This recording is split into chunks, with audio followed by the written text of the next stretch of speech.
Nuestra siguiente invitada es doña Tania Patricia Palacios Tejeda. Va a hablar en representación de la Organización Mexicana de Enfermedades Raras, Genes Latinoamérica, y nos dará una ponencia sobre aliados influyentes en las estructuras de oportunidades políticas de las organizaciones de la sociedad civil para las enfermedades raras en México. Muy buenas tardes, Tania. Hola, ¿qué tal? Buenos días desde México. La presentación que yo les voy a exponer el día de hoy forma parte de una investigación doctoral que realizo actualmente. Los aliados influyentes dentro de las estructuras que vamos a ver hoy solamente es una parte de los resultados de esta investigación. Entonces, el planteamiento de esta investigación parte de aquella dicotomía que encontramos entre el Estado y la sociedad. Entonces, por una parte, tenemos a la sociedad civil actuando a través de las organizaciones civiles entendidas como estos agentes que pueden producir cambios en las políticas públicas que va a ir planteando el Estado, en este caso el Estado mexicano. Entonces, ¿qué sucede con las organizaciones de la sociedad civil? Bueno, como sabemos, cada una de ellas mantiene objetivos distintos y en el caso, por ejemplo, de las enfermedades raras, como todos sabemos, aquellas poblaciones de enfermedades raras tienen necesidades diferentes. Sí, hay algunas que coinciden en cuanto a las necesidades, pero en su mayoría algunos grupos de población buscan medicamento, otros buscan acceso a la atención médica, otros buscan a lo mejor alguna terapia física, por ejemplo. Entonces, el hecho de que haya varios objetivos genera también que las acciones colectivas que va a realizar la organización sean distintas, sean variadas. Entonces, ¿qué va a pasar con las acciones colectivas que va a estar realizando la sociedad civil a través de las organizaciones? Y si las confrontamos con las acciones colectivas que va a realizar el Estado en donde se encuentren las organizaciones. En este caso, la investigación se enfoca al Estado mexicano. Entonces, para trabajar o para estar en esta coordinación entre Estado y sociedad civil, encontramos algo que se llama estructura de oportunidades políticas. ¿Y a qué se refiere esta estructura de oportunidades? Bueno, es una parte del entorno donde se va a ir desarrollando la organización civil. Sabemos que cuando una organización se va desarrollando, podemos encontrar en su medio ambiente diversos tipos de recursos humanos, recursos materiales, recursos económicos, pero también encontramos recursos políticos. Entonces, ¿de qué manera van a interactuar estas estructuras de oportunidades con las acciones colectivas de la sociedad civil? Y es ahí donde se centra la presente investigación, en esa interacción. ¿De qué manera van a funcionar estas estructuras con la sociedad civil a través de los agentes de las organizaciones de la sociedad civil? Entonces, esta estructura de oportunidades políticas, disculpe que lo repita mucho, pero está fundamentada en una teoría que viene en sus inicios en Estados Unidos y en Europa. Entonces, esta estructura maneja varias dimensiones, entre ellas 4: los aliados influyentes, el acceso político, las alineaciones políticas y la represión. Las alineaciones políticas que tienen que ver con aquellos cambios en la estructura del gobierno que van a incentivar o desincentivar las acciones de la sociedad civil. El acceso político, ¿qué tanta participación tiene la sociedad civil a través de las organizaciones en estas políticas públicas que realiza el Estado? Y lo que vamos a ver en este momento, los aliados influyentes con los cuales se va a vincular la organización o va a estar en constante interacción para lograr sus objetivos. Como ya les decía, vamos a centrarnos en la pregunta de qué manera funcionan las estructuras de oportunidades políticas de las acciones colectivas para la atención de las enfermedades raras en el Estado mexicano. Como objetivo general, vamos a tener el análisis de las estructuras de oportunidades políticas de cada una de estas organizaciones que van a trabajar a favor de las enfermedades raras. Y para situarnos un poquito en el contexto de estas organizaciones en México, les recuerdo que esta investigación está centrada nada más en México, podría aplicarse en otros países sin ningún problema en cuanto a las dimensiones que se están manejando. Y tenemos entonces que en el contexto mexicano, al 30 de junio del 2020, se encuentran registradas, esto es de acuerdo a los registros oficiales del Estado mexicano, 42.974 organizaciones en general, organizaciones de la sociedad civil, de las cuales en octubre de 2018 se encontraban 191 organizaciones exclusivamente dedicadas a la discapacidad. No tenemos un parámetro o un indicador que nos señale cuántas organizaciones se dedican a trabajar con las enfermedades raras. Entonces, como sabemos que muchas enfermedades raras son discapacitantes, tomé el dato del 2018 de las 191 organizaciones que se dedican solamente a discapacidad. ¿Qué sucede también con las organizaciones de la sociedad civil en México?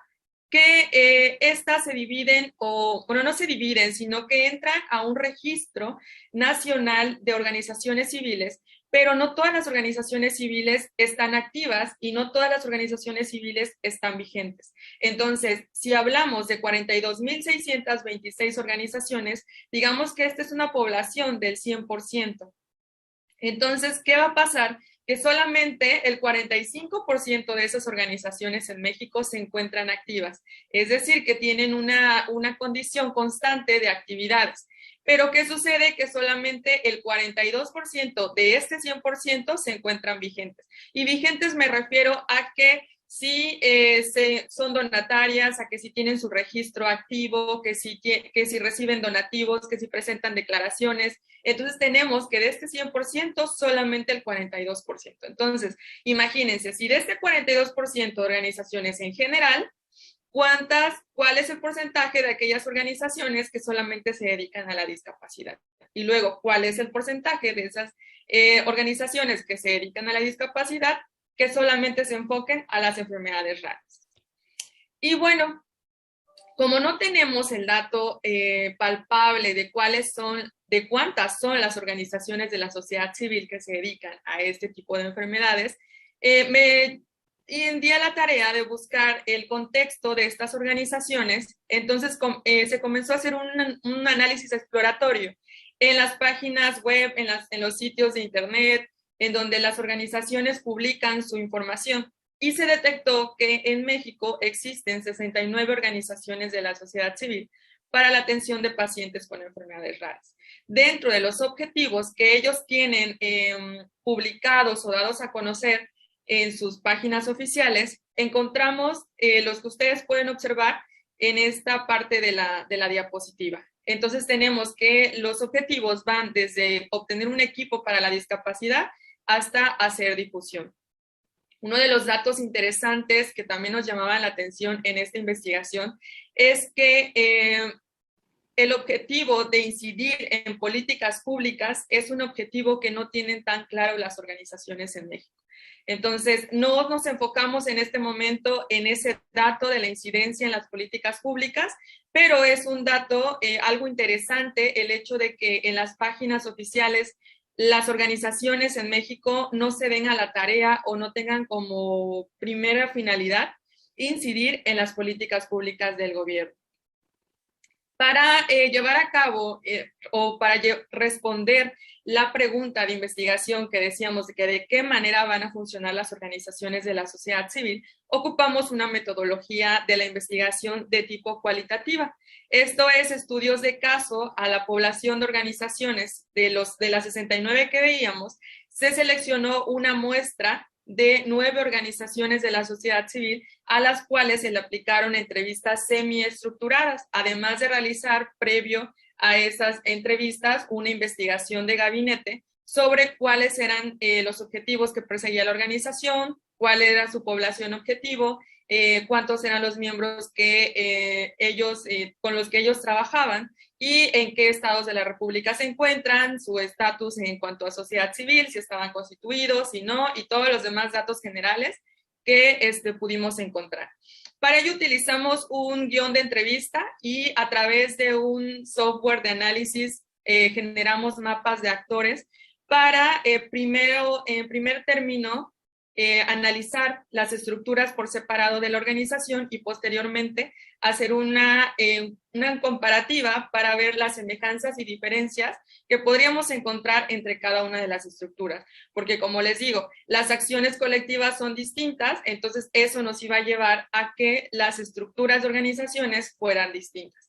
Creo que todos conocemos el caso de que las organizaciones de la sociedad civil, si las comparáramos, ¿no? Enfermedades raras con algún grupo de organizaciones de cáncer o algún grupo de insuficiencia renal, como que van más enfocadas a un solo objetivo, ¿no? A pesar de que se encuentren en entornos distintos o en países distintos, su objetivo es uno y sus medios podrían estar más unificados, pero las peculiaridades de estas organizaciones que nosotros conocemos en el día a día es algo particular en cuanto a su funcionamiento. Entonces, por lo tanto, se analizaron de manera individual esas estructuras de organizaciones para posteriormente sacar los resultados globales. Entonces, recapitulamos un poquito. Este análisis se enfoca en la estructura de oportunidades políticas.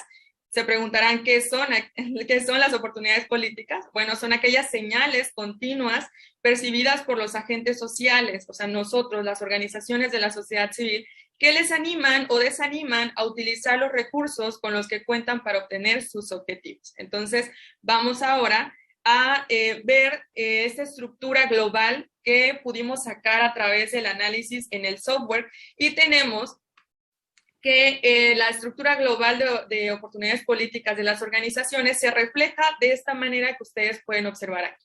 ¿Qué nos indica este esquema? Bueno, en cada uno de los nodos, por ejemplo, aquí en esta parte, de acá los numeritos nos van a indicar cada una de las veces en las que el informante de estas 9 organizaciones que se tomaron como muestra nos fue reflejando dentro de su discurso aquellos códigos o segmentos o indicadores que refieren a que cuentan o no cuentan con aliados, con qué tipo de aliados, que si las alineaciones políticas les perjudican, les benefician, que si tienen acceso o no tienen acceso político.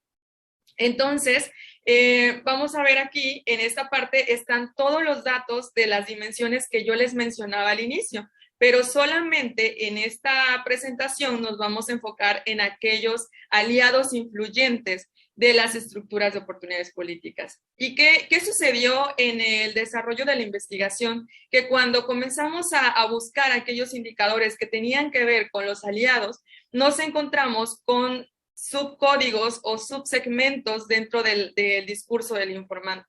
Esto es que en la parte de aliados encontramos que había aliados en cuanto a instituciones públicas, aliados personales de las instituciones públicas, aliados privados en cuanto a las empresas, aliados privados en cuanto a una persona que formaba parte de una empresa, pero que solamente se adhirió como, ya sé que ya se me está acabando el tiempo, creo, entonces que solamente se adhirió como de manera personal dentro de esta estructura. Entonces, ¿qué encontramos aquí? Bueno, como pueden ver, las rayitas más gruesas indican cuál fue el código o el segmento o la dimensión que tuvo mayor peso dentro del discurso. Y bueno, encontramos que los aliados influyentes dentro de estas organizaciones son las instituciones públicas y las organizaciones civiles internacionales con las cuales ha interactuado la organización. Entonces, en esta parte de aquí encontramos ese comparativo entre todos los aliados que se fueron detectando y las 9 organizaciones que se fueron analizando. Para no extenderme tanto, solamente quiero resaltar que estos aliados influyentes de las organizaciones los encontramos dentro de las instituciones públicas y en organizaciones internacionales que también interactúan con las organizaciones de México. Por ejemplo, era de resaltar dentro de los informantes que uno de ellos mencionaba que a partir de la vinculación que ha tenido con organizaciones internacionales, se han podido traer 4 medicamentos a México para la atención de angioedema hereditario, por ejemplo. Otros de ellos mencionan que a través del contacto que han tenido con organizaciones de la sociedad civil internacionales, bueno, han logrado traer protocolos de actuación para la atención de ciertos tipos de enfermedades. Y también es de resaltar aquel dato en el cual, a través de la vinculación con el sector público, con instituciones, las organizaciones han podido participar de acuerdo al acceso político y también han podido llevar a cabo ciertos proyectos en los cuales se les han incluido. Por ejemplo, en México se señalan 3. Uno de ellos es la iniciativa que se presentó para la adecuación del artículo 224 bis de la Ley General de Salud. También la creación de la Comisión para la Atención de Enfermedades Raras, dependiente del Consejo de Salubridad de la Secretaría de Salud en México a nivel nacional. Y el otro de ellos fue la generación o la aceptación de días internacionales para la celebración de las enfermedades de mucopolisacaridosis. Entonces, vemos también cómo esta cuestión de los aliados influyentes, es decir, de qué manera se están vinculando las organizaciones con este tipo de aliados, va a fungir como pivote para las demás dimensiones con las cuales va a interactuar la organización civil. Y bueno, aquí nada más de manera muy general, mencioné algunos de los aliados internacionales que fueron señalados dentro del discurso de los informantes sobre el trabajo que han tenido con ellos. Y bueno, esto ha sido todo. Es una parte solamente de los resultados de la investigación. Si alguien tiene alguna duda o quiere ampliar la información, me pongo a sus órdenes. Es mi correo electrónico. Agradezco la participación. Muchísimas gracias.